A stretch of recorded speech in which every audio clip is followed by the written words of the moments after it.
There's that old saying, the rich get rich and the poor get poor. And if you think about it, it makes you wonder. It makes me wonder. What does that actually mean when they say the rich get rich and the poor gets poor? For some, that's those who were born into money stay in money, and those who were born in poverty stays in poverty for the majority of their life, probably. Or is that those who think rich, feel rich internally, and express to the universe rich, continue to prosper, even without asking for it? And those who are poor minded, think poor, who can't figure it out for themselves, end up stuck for an eternity. I guess that's an interesting way of looking at rich versus poor. Conversation also still remains. Which side of the fence are you on? We're on the set. Irv. We're gonna talk about it. And while I sip my mug, courtesy of my little baby, shout out to L. Love you. And it's real.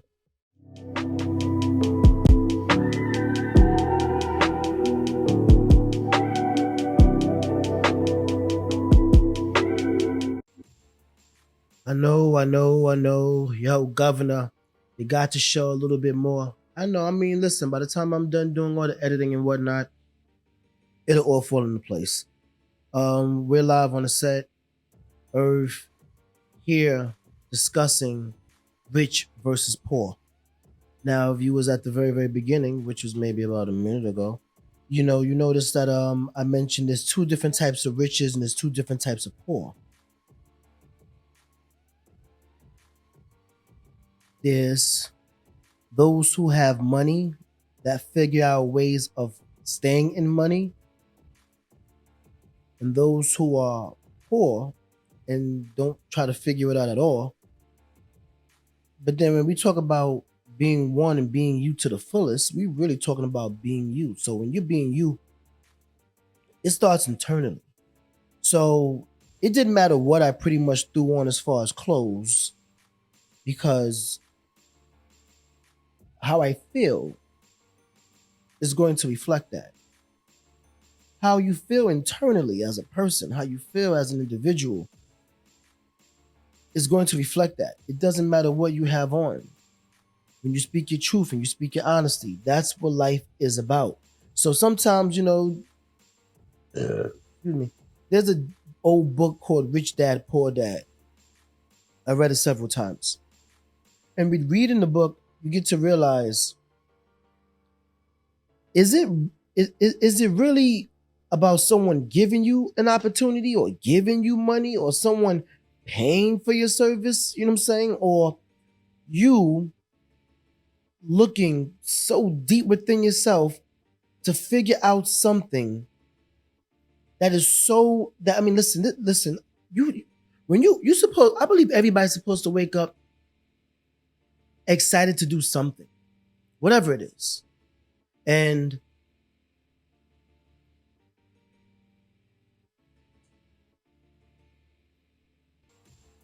you could ride the train and realize that there's so many people who are struggling, riding out there, going to work, going back home, maybe watching a TV show, little dinner, go to sleep, repeat. Wake up, dress, probably don't iron clothes. I see so many people out there whose clothes aren't ironed, and in how they stand and how they sit and how they talk. And even just if you just look at people, and realize, yo, they're going through something. Maybe you would give more grace and favor. You know what I'm saying? Like, I give grace and favor. You know what I'm saying? I'll give my seat before I have you stand over me and get so close to invade my space because we all have boundaries. And strangers don't have boundaries because they don't know you. So with you being you, you're able to exude that energy. Sometimes I'm out there in the world and some people don't even want to stand too close to me. Why? Because maybe I'm just that clean. Maybe I'm just that the way I smell. I get compliments as I travel through because I do realize that a lot of men and women aren't taking pride in who they really can be.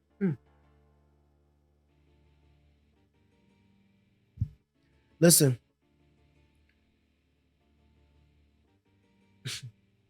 I say it a lot, guys. I tell you guys to be you to the fullest.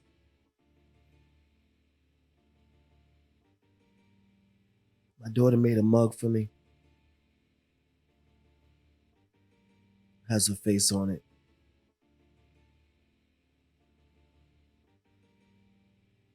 Pretty mug. Pretty good coffee.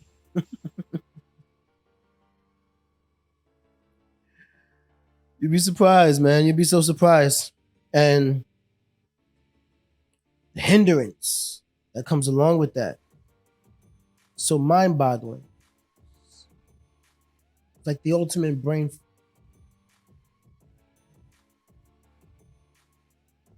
talent. Talent. Talent.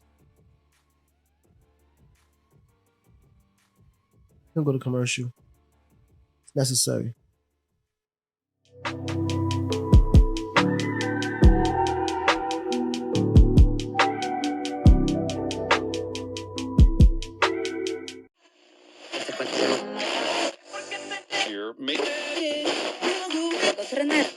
Right now, cooking in the studio like a door hit recorder. Don't be banging in the door. Did they hear you was a rapper? You a trapper, you sounding like the Yankee and the Yapper Young Clapper. You're hanging on the ledge, and I gotta time to play when niggas on my damn kid. If you're talking this and that, body get it back and not a quick set of lost to what it is and the lies that. I hold no screen, let it be known. I'll get off at you. Pittsburgh.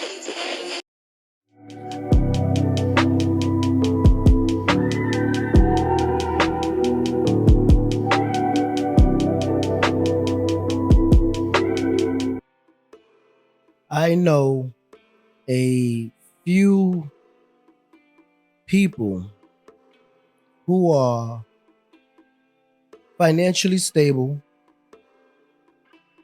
emotionally insecure, have a lot of access, a lot of manpower, just don't know what to do with it. I know a few people like that. And it doesn't make them they have one of the biggest hearts.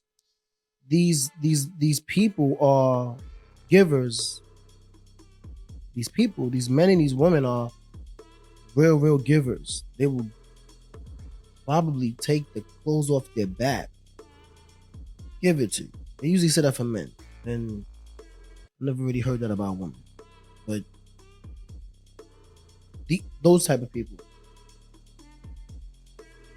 But is that really is that really the way to go? Is that really the way to go? Because I have a lot of friends who are like we wasn't born rich. We wasn't born financially stable. We wasn't born rich. We wasn't born into money. We had to, public school, school lunch, soup kitchen. Got my ass whipped a few times for trying to steal out of Walgreens. Yeah, you learn a lot. Don't steal. Stealing isn't good. I believe I was maybe 10 years old. Got caught stealing in the store. You learn a lot. And shout out to everyone. Shout out to the village that assisted in the process. You learn what not to do at an early age. Though those were different times, I believe some rules still apply by any means. But we wasn't born into money. but rich thought process, a rich way of thinking, a solid way of making a meal, rich ingredients, those tools, those things that as I grew up and I would speak with my elders and I would say, yes, sir, and yes, ma'am, and no, thank you, sir. And they would say, wow, at 13 years old, you could really, really speak well. Oh, I grew up with my grandparents and mostly grandmother, aunts, brother, sister. And, for those who don't know, mother passing when I was 4 and my father in my early 20s. So, and dad not being around as much, but understanding him was, him, he's a southern boy. So my mom was a up north, East Coast from New York gal, and my dad was a Savannah, Georgia peach. You hear me? And he was a real country boy. So he moved up here, and I believe that's when his life began at a young age, but still, Southern roots apply.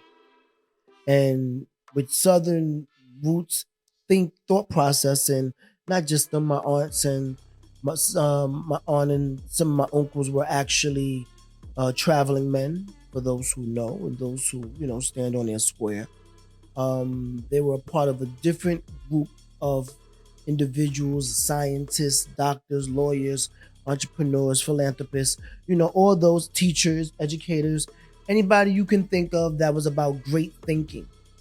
And when my mother passed away, they took the liberty of taking not only myself at the age of 4, as well as my brother who was 14 and my sister who was 15, and did the very, very best they can. When uncle passed away, aunt moved out to Hollis, Queens, and then from there, that's my Queens, New York story. So that was from around the age of 4 to about 8, I believe.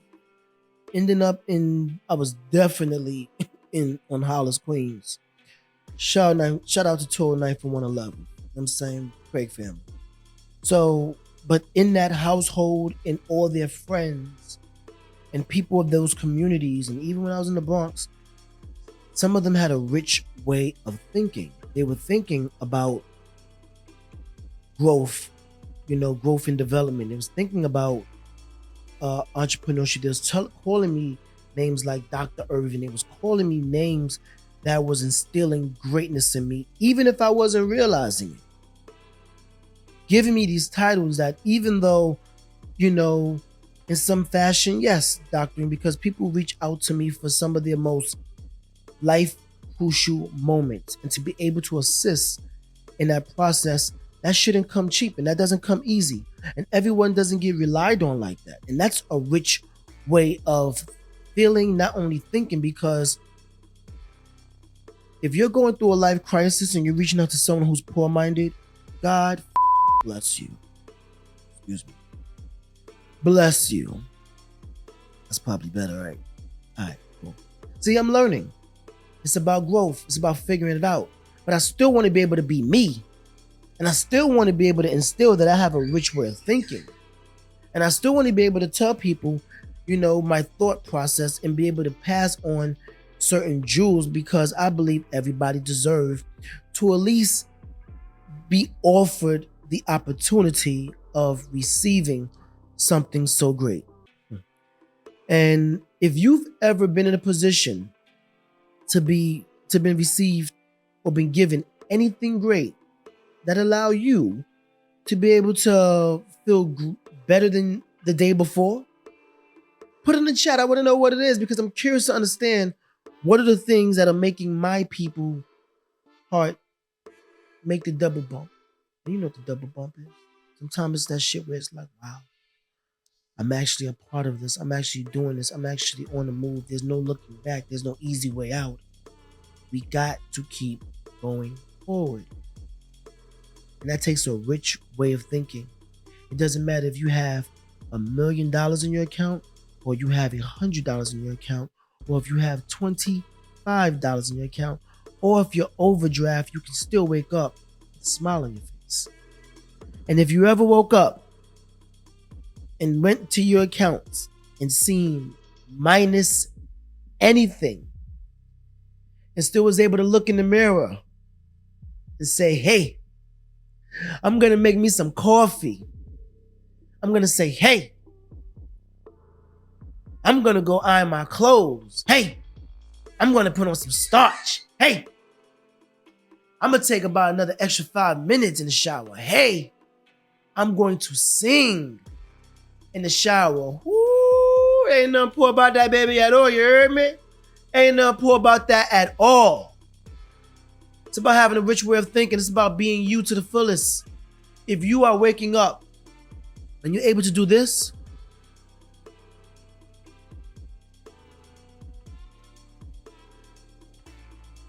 thank your lucky stars, because there's some who haven't. My prayers and my thoughts and my love and my condolences go out to all of you, even if I don't know you, because we are trying to figure it out. And some of us are able to get our thoughts out, and some of us aren't. And some of us have a rich way of going about it, and some of us have a poor way of going about it. And those who are going about it the poor way, when it don't happen for you, it's because of things like this. You didn't have a rich approach. You didn't know how to act confidently.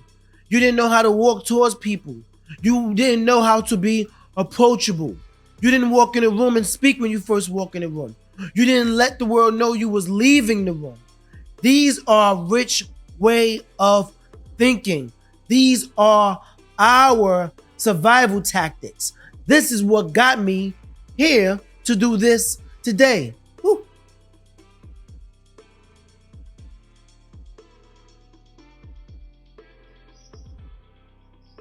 It says hustle, execution, discipline, ambition, sacrifice, patience, failure, focus. That's the only way, boys and girls. That's the only way. If you were not experiencing anything, if you're not experiencing all of this, get back to work. Don't want to hear it. Your excuses mean nothing to us. As I tell you all, rich way thinking only. No poor thoughts. Those thoughts are going to come into your head. They supposed to. That's where the saying comes, well, the devil's busy. But don't forget to also give the devil his props, because sometimes the devil was also making you have that extra fire to be able to execute what you need to get done. So make sure you give prayers to both sides sometimes, because some of us only think, oh no, it's only this way and this way only. And if that's the case, woo, you're on your own, Jack, and I won't come back. No more, no more, no.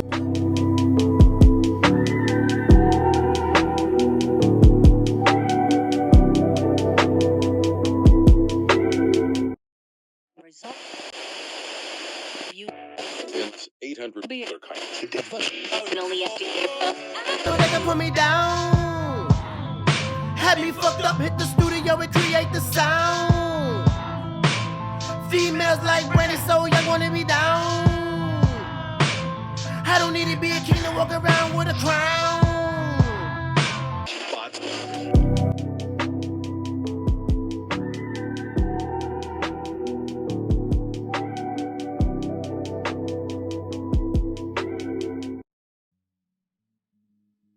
I'm noticing that when I talk about God, sometimes I want to sneeze. I don't know what's up with that. I don't know what's up with that, but I'm gonna look into that. And if you do know anything about that, please, not here, in the chat, in the comment, speak about it. Each one teach one platform. We on the set. I'm Irv. Here, we discuss strategy, execution, teamwork. If you don't have all three, it doesn't work. If you have 2 out of the 3, it doesn't work. If you have 1 out of the 3, you know the deal. As they would want me to tell you guys, like, share, subscribe, comment, follow, talk about it over coffee, talk about music, cameras, lights, whatever the case may be. You have any questions? I know all of us are starting somewhere. Some of us are even curious about this process, and you should be very, very curious about this process because it's a fun process. But it comes to being rich and not poor again, and it doesn't cost a lot of money. Like, you don't have to be rich financially, but you have to be rich in your thinking, so you make sure you buy what you need and not what you want. Don't go out there looking at other people's ideas and other people's equipment and saying, hey, that shit looks good right there, let me get that, because you might need add-ons. Here, excuse me. Here, we've been discussing the budget. When we talk about EPK, we're talking about mapping out yourself so you can receive more of a budget. It's about budgeting. It's about getting your money together. It's about adding. When you start looking at money down to the cents, down to the pennies, your focus. Short story, even shorter. I remember when Old Dirty Bastard Brooklyn Zoo came out on cassette. I was on Hollis at the time. Shout out to Hollis.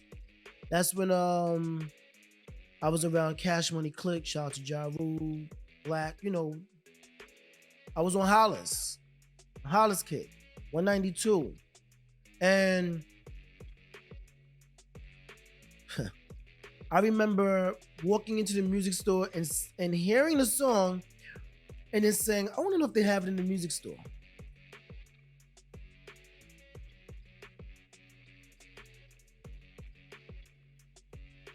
So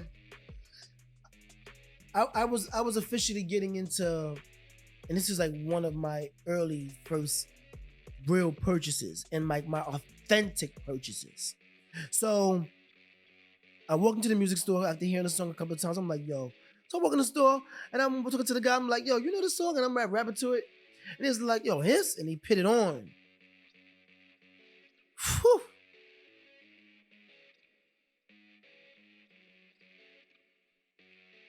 How much? Got a few cassettes left. How much?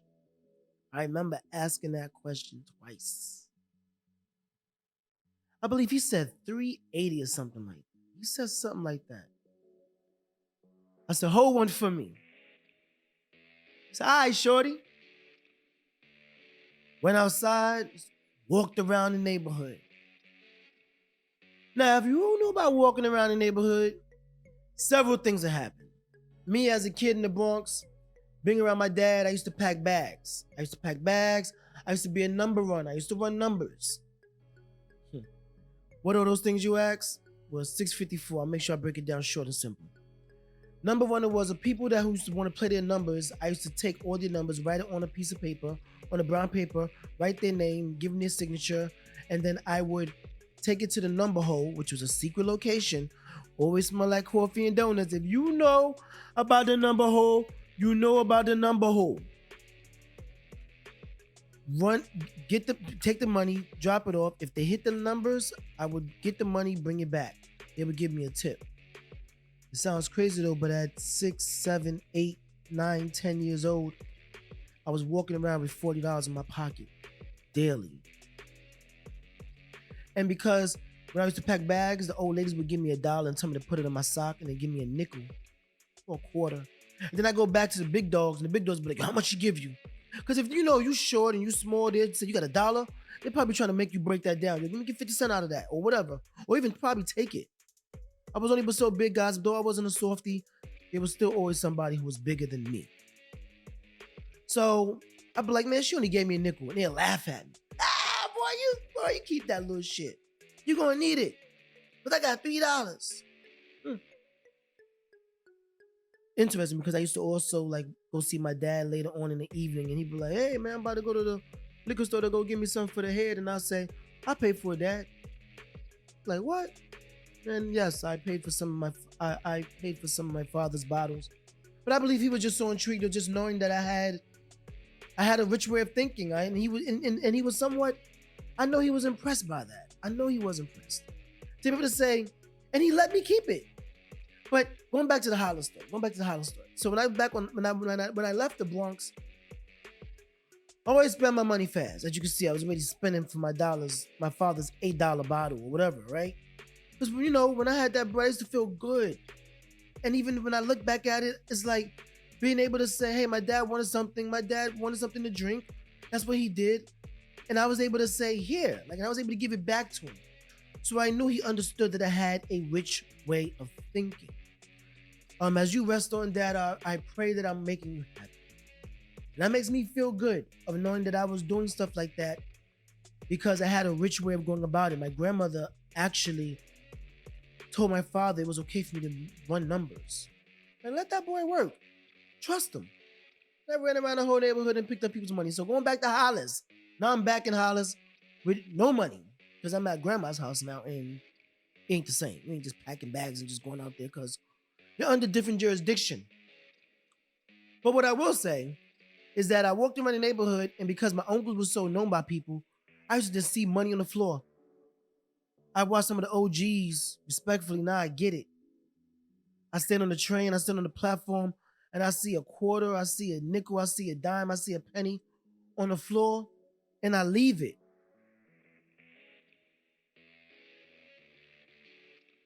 I leave it.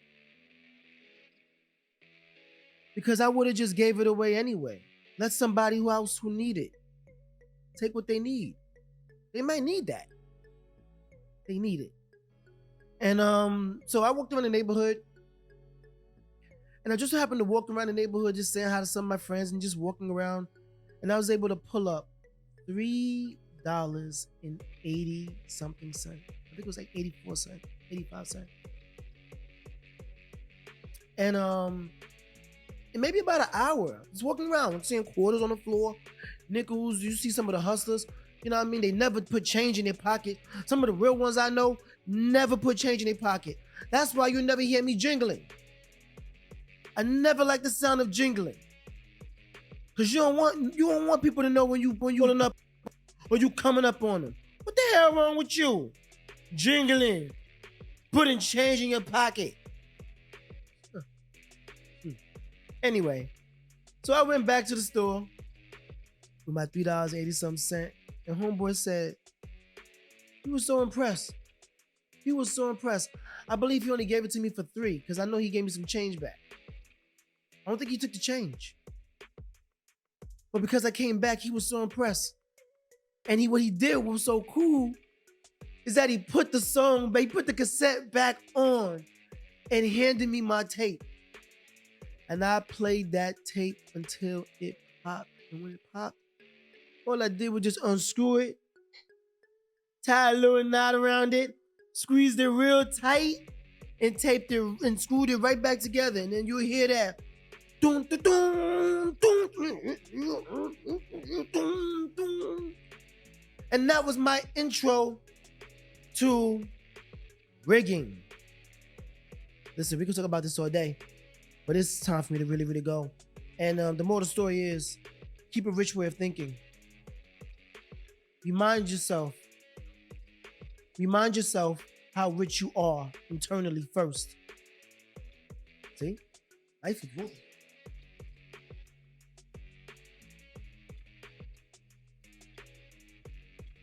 Life is moving. And the world is not going to stop. Even if you give up. People are going to still be able to push forward. People are going to do it regardless. You have no choice. In the matter, you have no choice. Listen, man, be you to the fullest. I'm Irv. We live on the set.